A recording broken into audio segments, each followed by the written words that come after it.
Ini ingin memberikan pesan kepada kita. Anda sesibuk-sibuknya, sehebat-hebatnya, punya jabatan yang tinggi, harta yang banyak, ilmu yang luas, tetap kita akan wafat. Itu poinnya. Idza matal insan, kalaupun sibuk, sampai tidurnya sedikit, bisnisnya banyak, ngajarnya banyak, kedudukan tinggi, pada akhirnya wafat. Meninggal. Quran surah 39 ayat 30. Innaka mayyitun wa innahum mayyitun. Silahkan berbuat apapun kata Nabi, tapi pada akhirnya Anda wafat. Nah, sebelum wafat itu, ini poinnya.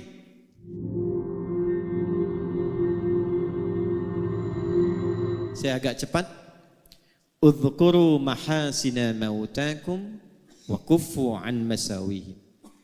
Jika ada orang yang telah wafat, viralkan kebaikan-kebaikannya dan tahan dari menggunjingkan keburukannya.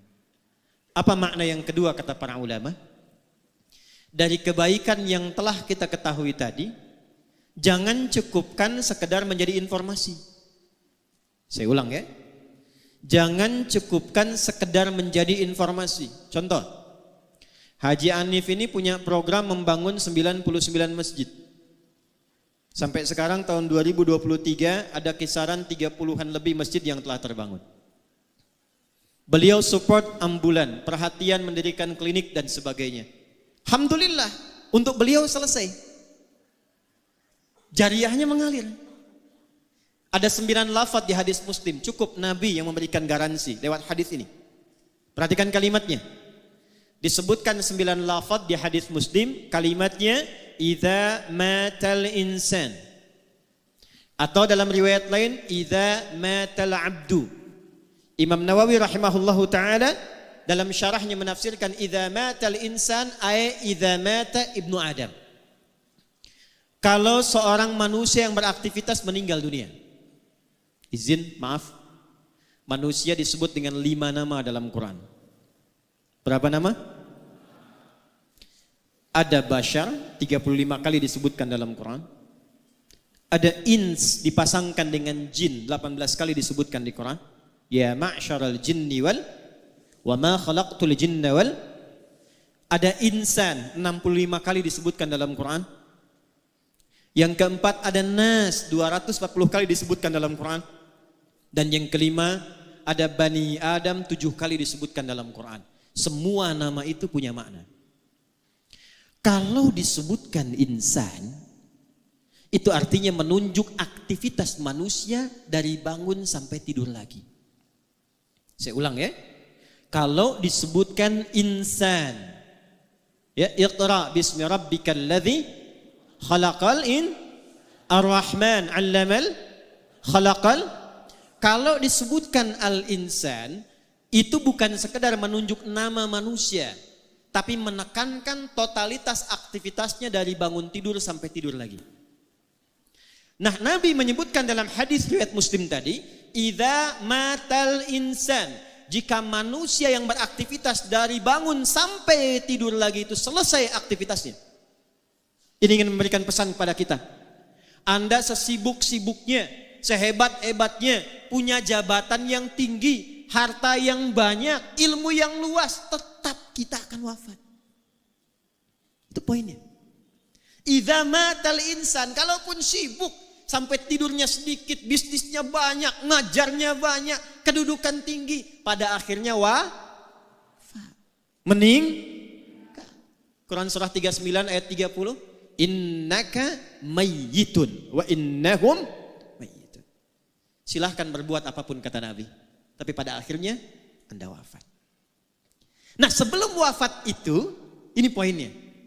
Maka Nabi berpesan, bagi setiap personalnya lewat hadis Muslim tadi, siapkan diri kita supaya saat wafat itu mendapatkan kebahagiaan yang sama atau bahkan lebih dengan saat hidup. Maaf, jangan sampai hidup rumahnya mewah, enak kerjanya, aktivitas nyaman, tapi begitu wafat kemudian suasananya menjadi sempit dan gelap. Ukuran berapa di alam kubur itu? 2 kali 3? 3 kali 4? Ada yang 10 kali 15? Tidak ada ya? Baik, tapi perhatikan baik-baik. Ada orang-orang yang menyiapkan sebelum wafatnya sehingga dijamin oleh Allah tempat kuburnya lebih luas dibandingkan dengan apa yang dia dapatkan di bumi. Saya lihat tadi lewat Raja Wali 28, luas sekali itu. Beberapa rumah luas sekali, lebar. Tapi ada orang masuk kubur, itu diberikan kenikmatan oleh Allah. Tempatnya lebih luas dari tempat yang pernah dia tinggali di bumi. Gak percaya nanti silahkan. Antum minta wasiat dikuburkan samping ulama yang dikenal soleh. Lihat nanti lapaknya tuh. Lihat tempatnya. Bagaimana kenikmatannya. Quran surah ketiga ayat 169 sampai 172. Saya agak cepat. Wala tahsabanna alladhina qutilu fi sabilillahi amwata bal ahya'un 'inda rabbihim yurzaqun farihina bima atahumullahu min fadli. Maaf keluarga besar Haji Hanif. Wa yastabshiruna billadzina lam yalhaqu bihim min khalfihim alla khaufun 'alaihim wa lahum yahzanun. Ada orang yang saat meninggal itu dibahagiakan oleh Allah, dilimpahkan kenikmatan tiada batas. Sampai-sampai kalau dia mampu, kata Allah, dia ingin kabarkan kepada keluarga besarnya, kamu jangan banyak nangis, kamu jangan sedihkan aku. Perhatikan ini ayat. Wa yastabshiruna billadzina lam yalhaqu bihim alla khaufun 'alaihim wa lahum yahzanun. Jangan khawatir tentang saya. Jangan banyak menangisi saya. Kalau bisa siapkan bekal supaya cepat nyusul ke sini. Di sini lebih enak dibandingkan dengan apa yang kamu rasakan sekarang. Itu Quran. Itu Quran. Dilimpahkan, bahasa Qurannya dilimpahkan tanpa henti sampai tiada batas. Sampai tiada batas. Dan kalau mampu dia akan katakan cepat nyusul sini. Jangan banyak bersedih. Jangan khawatir dengan kondisiku, di sini lebih enak. Satu. Siapa orang-orang ini? Adalah orang yang setidaknya menyiapkan 3 bekal sebelum wafatnya dan disifati 3 bekal ini oleh Allah dalam Al-Quran dengan fi sabilillah. Wala tahsabanna alladhina qutilu fi sabilillah. Jangan Anda duka orang yang wafat yang mendedikasikan hidupnya untuk berjuang di jalan Allah. Nah, apa fisabilillah ini? Ternyata bukan cuma ikut aksi militer saja, tidak.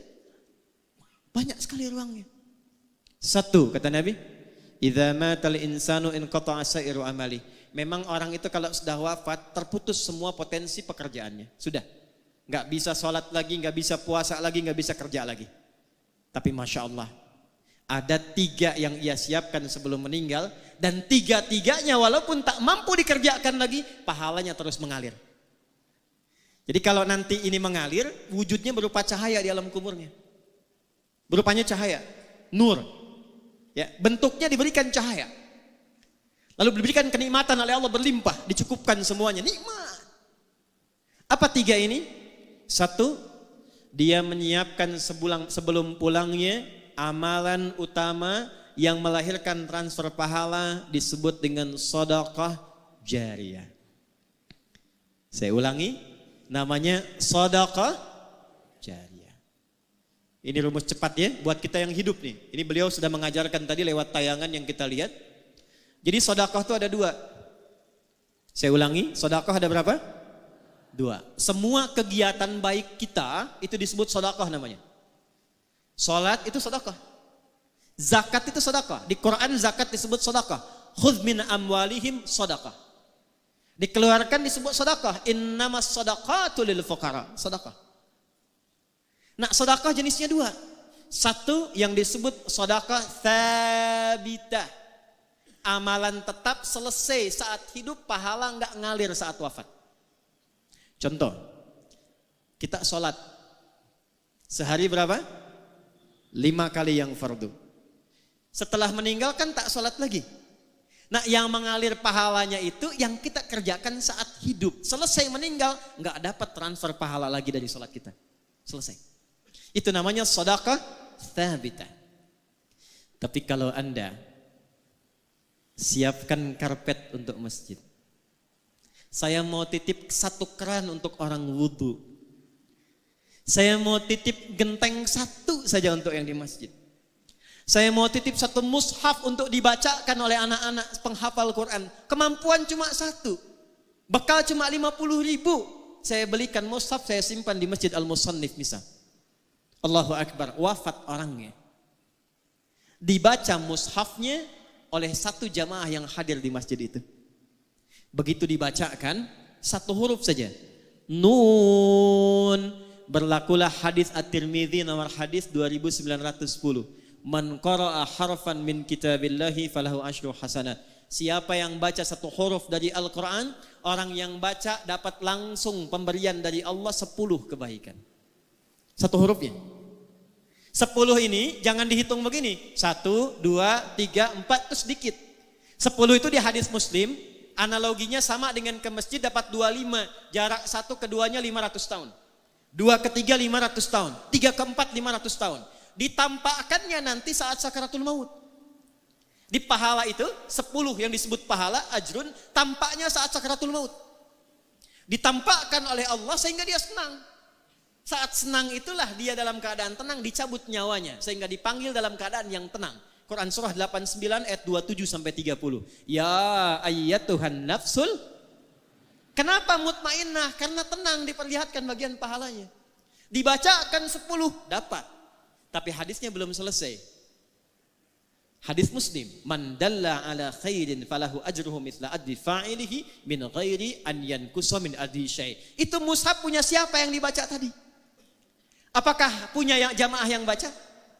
Ataukah ada orang lain yang nyimpan dibaca oleh yang baca? Ternyata mushafnya titipan dari si fulan, maka yang menitipkan mushaf itu yang mewakafkan disimpan di masjid dapat transferan pahala yang sama dengan yang baca. Yang baca 10, yang nyimpan mushaf 10.